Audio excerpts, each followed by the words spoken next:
Amen to that. Can I steal this, Shelby? Absolutely. Thank you. Great. So our lion's den is pretty sparse, and I'm needing people to fill it. So if you consider yourself a kid, would you come and jump in the middle for me? Anybody else? Elias, you going to come? Come in the den? No? So when we make decisions, we calculate the cost of them, don't we? Put your hands up if you go to school at the moment. If you're in school, hands up. Okay. Put your hands up if you sometimes find the decisions that grown-ups make a little bit annoying. Some hands have gone up. Some hands have gone up. Okay. How about you can't have pudding before dinner? Oh. How annoying is that? So annoying. Or you can't have sweets before bed. Oh. So annoying. Or you can't stay up all night playing Minecraft. Oh, come on. Or no more screen time. Rubbish, so annoying. Or how about you can't throw that at your brother? The most annoying of all. Those decisions can be annoying, but those grown-ups making them have probably calculated the cost, which is why they're not letting you do it. So, for example, if you have sugar before bedtime, what's going to happen? You get a sugar crash. Before the sugar crash, what will happen? Your teeth will fall out. You get hyper. That's what I'm looking for, Georgia. Maybe there's been some sweets that have been consumed in the last 5 minutes. I don't know. So much noise. You get hyper, so you can't sleep. Okay, the cost of that is the next day you're going to be tired and you're going to be grumpy and you're not going to be much fun to be around, let's be honest. Boring, but that is why the decision has been made. In all the decisions we make, whether we are aware of it or not, we are calculating the cost of why, weighing it up, why this one, why not that one. Now, Daniel finds himself in a position where he has to make the most humongous decision he probably ever had to make in his whole entire life. And he had to calculate the cost. Who likes maths? A few people like maths? Okay, here's a bit of a calculation for you. Well, I don't know if it is really, but anyway, I'm not a mathematician. Either he prays to the king and he kind of compromises on what he believes, but he will live, he won't die. Or he does not compromise on what he believes. He sticks true to what God has called him to do, but he could get eaten by lions. Okay, so there's the scale. That is a tough choice. Pray to the king, be safe, or don't, and potentially be a lion's dinner. What would you choose? I'm being serious. In that situation, what would you actually choose? Because I don't know about you guys, but often when I read the stories in the Bible, I can forget that they're actually it's history. This actually happened. And I also know the ending, so I know Daniel didn't get eaten. And so I think there's something that happens in my head where I'm like, oh, I would definitely be like Daniel. I kind of read myself as a Daniel. I would be bold. I would not do that. How awful. I would not compromise. I would pray to God. Whereas the reality is actually my calculation would go something like this. Well, it's only 30 days.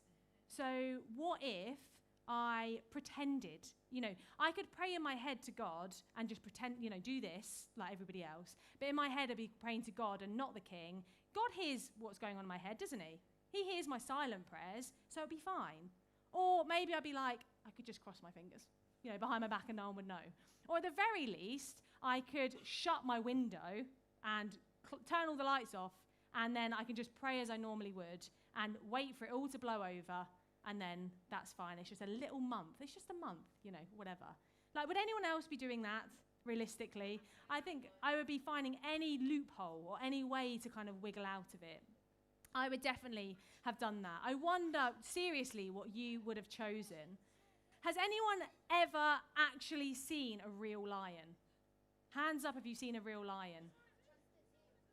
Were you scared? Hands up if you were scared.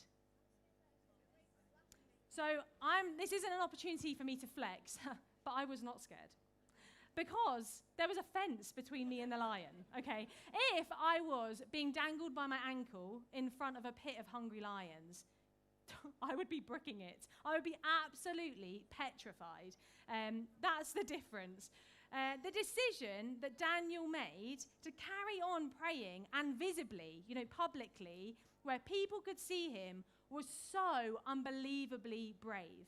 Like, presumably, in the city he was in, this den of lions was known. I don't think they built the den and got the lions in just for this moment. It would have been like something they did, to punish people, to throw them to the lions. And so he would have seen this happen. He would have known the lions. He would have heard them. This would have been absolutely petrifying. But he knew that he could not pray to the king because it broke one of the 10 Commandments, which are so important, and it would go against everything he believed about his God and the beliefs of his people. And so he knew he had to risk his life. Remember, not knowing that God would definitely save him. And so he was brave, and he stood his ground. Now, loads of the stories in the Old Testament point to Jesus, who came, hundreds of years later. And there are loads of similarities between this story and what we know of Jesus. So we're going to play a bit of a, spot the difference. But we'll do the opposite first, spot the similarities. So, Daniel was falsely accused and condemned to death, even though he'd done nothing wrong. Does that sound familiar? Who? Jesus. It sounds just like Jesus. Jesus also was falsely accused, condemned to death, even though he'd done nothing wrong. Daniel was then thrown into a den of death, and then a big stone was placed over the entrance. Who does that sound like? It sounds like Jesus, doesn't it? He was kind of thrown into a den of death of sorts. He'd already died, but he was thrown into a tomb, and a big stone was rolled over the entrance.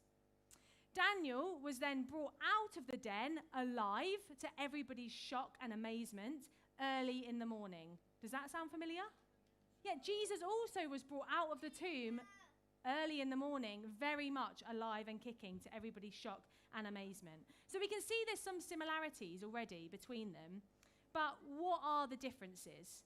Well, Daniel wasn't perfect, but Jesus is. No, Daniel didn't die, but Jesus did. Daniel was rescued, but Jesus is the rescuer. Following Jesus doesn't just take one decision. Sometimes we can think I've said a prayer, I've ticked a form on a sheet, a census, I'm in, that's it. I'm officially a Christian, it's done. But that's just not the case. It's definitely the start. But following Jesus takes loads and loads and loads of little decisions every single day. And we might not, please Lord, have a decision to make like Daniel's, but we can make little decisions which can veer us off track or can keep us on every day. We can compromise in little ways every single day. And it's those little decisions that really amount and accumulate to something big. And so, to make a good decision, you have to calculate the cost. And so what we're going to do for a few moments is if anybody, crafts are open to all, of course, but particularly the children are going to be invited to partake in a craft activity, which Alice has prepared, and it's amazing. And for everyone else, I would love you to take the opportunity to turn to the people around you just for 10 minutes and reflect on a few questions. So firstly, what is the cost of following Jesus today? Secondly, what is the cost of not following Jesus today? What situations might you personally need courage in at the moment? Maybe decisions that you're facing. And finally, what do you think that God might be saying to you personally from this story today? Does that make sense? So just have 10 minutes. Children, go this way. And if you're really don't want to chat, then you can also go that way. But for everybody else, just make sure no one's sitting on their own around you. It's a good opportunity to meet new people. Gather in little groups, and we'll just have 10 minutes to have a deeper dive into the story, and then I'll wrap us up in a few moments. Is that all right? Go for it.